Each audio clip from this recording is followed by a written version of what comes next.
आप देख रहे हैं program in focus Kamran Yusuf के साथ। मुशीर खजाना डॉक्टर हफीज शेख का कहना है कि बजट खसारे को कम करने के लिए मजीद टैक्स लगाना पड़ेंगे।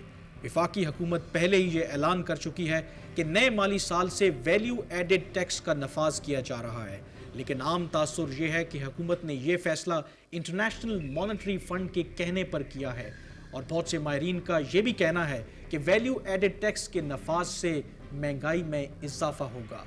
सवाल यह है कि क्या आम आदमी मजीद टैक्सों के बोझ को सह सकता है? आज के प्रोग्राम में इसी मौजू पर हम बात करेंगे, लेकिन इस छोटे से ब्रेक के बाद हमारे साथ रहिएगा।